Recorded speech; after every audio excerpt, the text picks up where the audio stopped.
Hi guys, welcome back to my channel, and today we are doing something a little bit different. I'm going to be discussing 21's music video evolution with 5 of my favourite videos. Let's dive right in. So we are starting with 2011's I Am The Best. Now, this video holds a special place in my heart because I wrote my dissertation partly about it. I had just discovered K-pop around 2010, 2011. I was really into 4-minute, and 21 hadn't been on my radar until this video, so whilst I've discovered since that they have a lot of good music before then and good videos before then, this felt like a special place to start it for me. So from the off we have a great opening. We have this huge LED wall behind CL, the main vocalist. She's holding a wrestling belt, she's a champion, we're good to go. And from then we see this styling, we have a lot of spikes, we have a lot of really punky kind of attitude, which is a really great introduction to 21 anyway, because they were an alternate kind of girl group for K-pop. Whilst a lot of others had been quite subtle and friendly and polite, 21 were here to kind of shake things up a bit. Futurism was a big thing as well with 21. They always had these very forward-looking outfits and hair and things you just wouldn't expect at the time. Now you'll notice the geometric shapes, everything here has very straight lines, it's very crisp and clean and stark. I love this chair. The world is mine. What an entrance. What an introduction to a group. We've got to talk about these CGI trains in the background. I mean, by today's standard they look a little bit, but you know what, they're fun, and it's just another element in there that just makes it visually striking.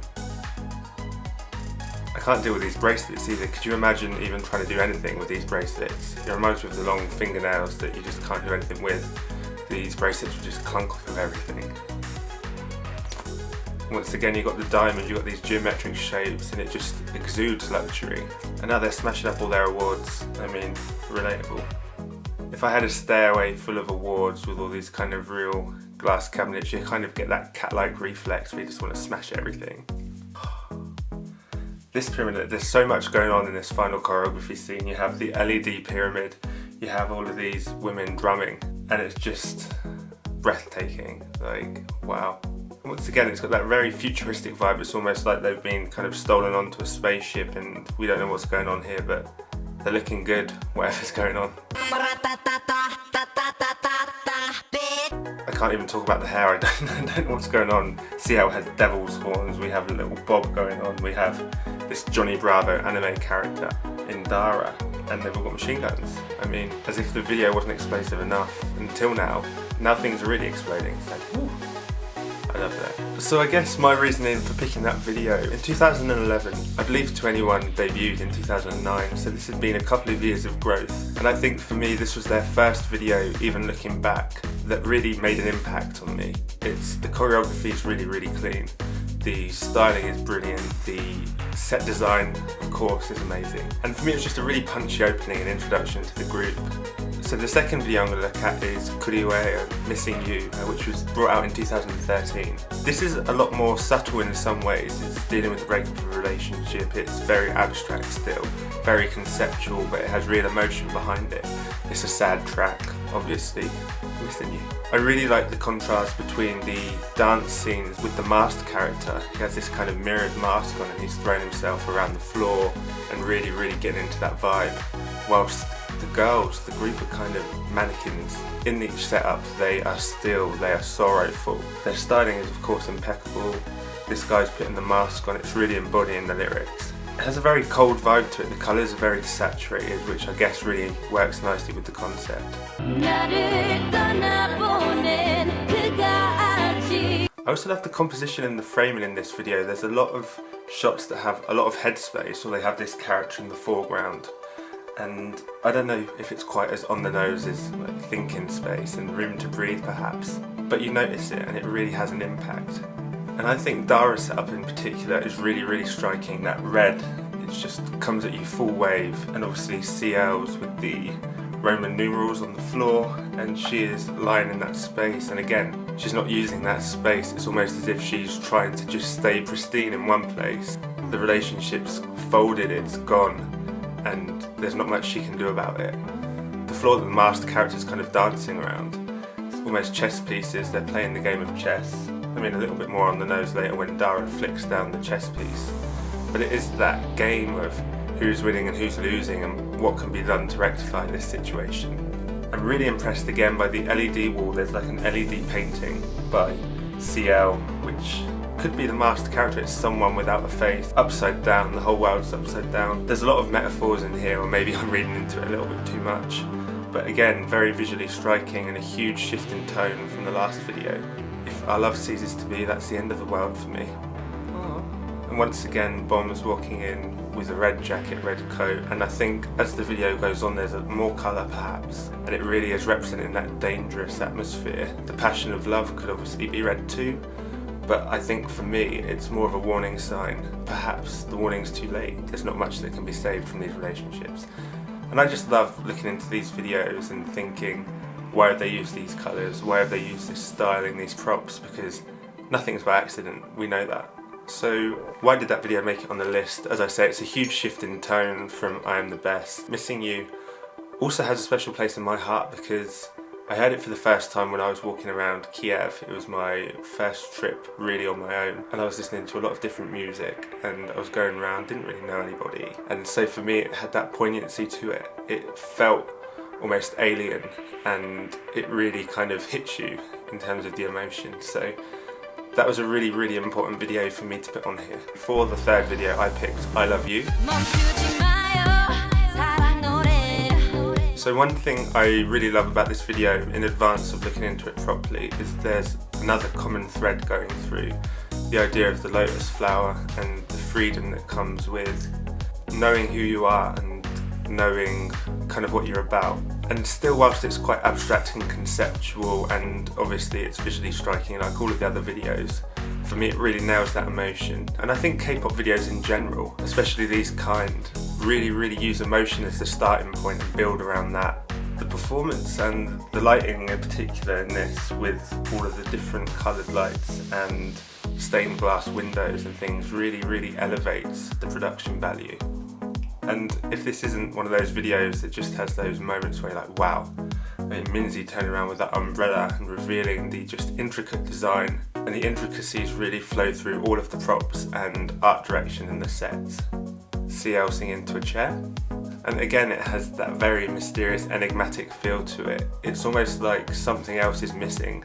They're all searching for something, but perhaps everything's so transient that they don't have the chance to stop and really think about what's going on and that piece of them that is missing. And once again it has that very futuristic feel whilst we're following these sets and setups that are quite accessible. Everything has a futuristic vibe to it. The window that Minzy stands at feels like it could be from the Matrix or a post-apocalyptic or alternate future world. They're keeping their branding very much on point, even with the more emotional videos and more emotional narratives. And this dancing at the end, the giant lotus flower, it's almost as if they've all found each other, they have all found what's missing, their sisterhood, and you can just tell they're having so much fun. And it's so bittersweet watching these videos back when they broke up, spoiler alert, in 2017 I think it was. It was really out of nowhere and very sudden, and I still think their disbanding was one of the worst ideas in K-pop or even music history. But I can keep the memory alive through looking into their videos and analysing what I can understand. Why did I pick that video? I think it's a nice emotional one, but still with a little bit more attitude and a bit more of a futuristic vibe. I think it really shows their growth. They've gone from the sassy outliers of K-pop to having some real emotion and real poignancy behind their work. So my fourth choice of video is No Ane Mande, so Gotta Be You. This is just one of my favourites. It really switches up the vibe from the more subtle colour palettes and pastels and very mysterious things to full-on vivid, vibrant colour. There's a lot of callbacks to pop art and that kind of artistic world in this. So we open with a black and white scene, subtitled I'm the one that needs to apologise, I need to do better. It features English model Ash Dimas as the love interest perhaps. CL interacts with Ash a lot in this, but I think his character is more of an embodiment of regret in relationships and someone who's done something wrong and is trying to fix it. And the black and white setups are very much narrative with the subtitles, whereas the more conceptual performance is very, very colourful and full on. As soon as we get into CL's first performance, it's super yellow, it's like a drug trip. The whole hallway is just cast with this really, really loud, even obnoxious kind of yellow, like even more obnoxious than this jumper. We have Minzy set up with all of these masked characters, and I feel like the characters are almost an embodiment of her different emotions. They're all just looking forward, blank, they don't know what's going on, and she kind of joins them and embraces the knowledge that she doesn't know everything and things are going a little bit wild, and who knows.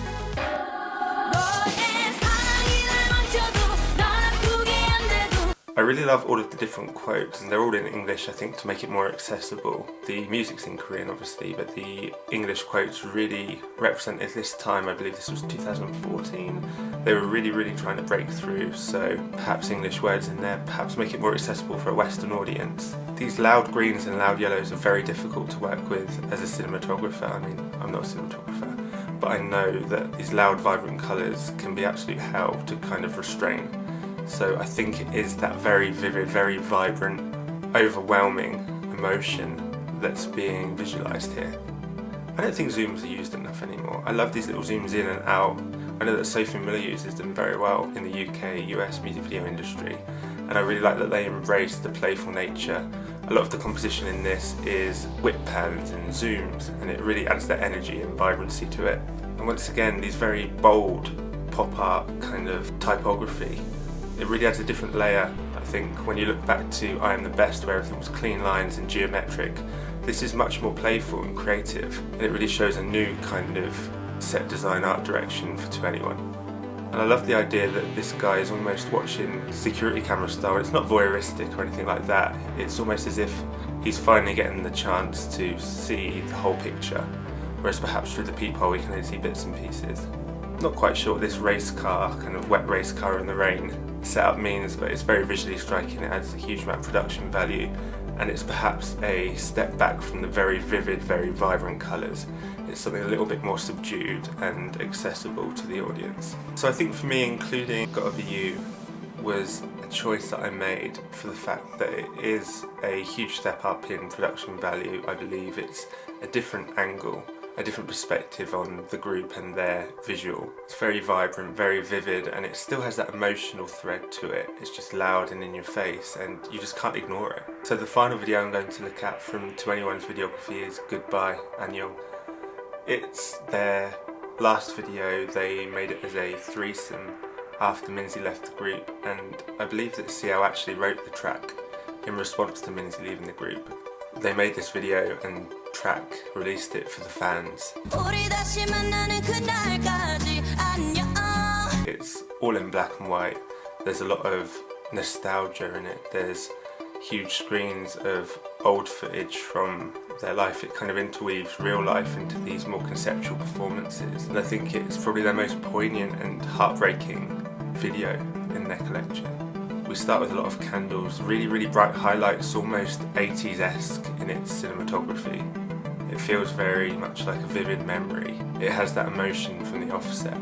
So she's saying here, don't leave me here, don't leave me in this memory. The video is very much about remembering and celebrating to a point. The few years they did have very much on top of the world, especially the K-pop world. And you can tell each of them here realise it's their last video as a group, and the absence of Minzy in this is very, very obvious. It's painful. They use a lot of silhouette here, and we'll notice that it doesn't have that really flattering light throughout. This isn't beauty lighting, this is not quite film noir, but it's much more dramatic and cinematic in that way. There's a lot of out of focus shots, things feel very much more off the hip, and I don't think it's down to a lack of planning or anything like that. I think for them this is just realism, this is emotion. They're not trying to bring that futuristic vibes that they had. The group had disbanded at this point, and this is for the fans. And these shots of CL, the kind of lead of the group, watching the group back, projected on the wall, some of their best performances, their best moments, and it's just heartbreaking. I think especially due to the fact that they had to disband and everything ended very suddenly. They didn't fizzle out, they very much ended on a high, but it's still very, very poignant. Don't lose faith, the promises we made together come to mind. And Bomb's searching through this forest, once again they're lost, but it doesn't have that really nice resolution. It doesn't have that feeling of, oh, it's okay, they've all found each other again and they can go on. It's very much they're parting ways as sisters and there's still a lot of love between them, but it's just not working out how I believe it should have and how they planned initially. We have this really heartbreaking slow motion shot where the feathers are falling upwards and Dara's turning from a smile to a really kind of sad, poignant face. The flames are extinguished, the absolute roaring success that was 21 is gone. Always in a memory, always those vivid memories, but we can never experience these videos for the first time again. We can never go back to how it was. Like, does anyone know how this makes me feel? It makes me feel fucking tragic and sad. And the whole video, the cinematography, I believe, is made to feel very frantic and lost. It doesn't have these clear, crisp visuals of, oh okay, this is a performance, this is a dance section. It's intercut and it cuts backwards and forwards between the different performances, and it's very erratic. It's almost as if their sisterhood's still there, but as a group it's a goodbye. And I'm super glad that they made this video, and I believe it was perhaps a year or so after their disbanding, so they didn't have to make it, they didn't have to release the song, but I'm glad they did for the fans. And yeah, that's my final video and their final video. So I really hope you enjoyed looking through 21's music video evolution with me. I think there's some really iconic videos in there, and if you haven't seen them before, please search them out. I'll leave some links in the description so you can just go straight to each one. For me, they're the most iconic K-pop girl group, and although I'm really standing Blackpink now, they will always have a special place in my heart. And I'm super excited now that Bomb, Minzy and CL are releasing new music, and I believe Dara's doing a lot of acting, so they're all very much still active in the industry. And I think we just have to support them one by one, member by member, and who knows, maybe one day the Annyeong will turn from a bye to a hi. I'm really excited to do some more music video evolutions. If you have any artists that you would really like to see, please let me know in the comments. Please like and subscribe so you don't miss anything. I'm going to be really ramping up the content in terms of music videos and looking behind the scenes and more in-depth analysis, so please stay with me, like and subscribe, and I'll see you next time.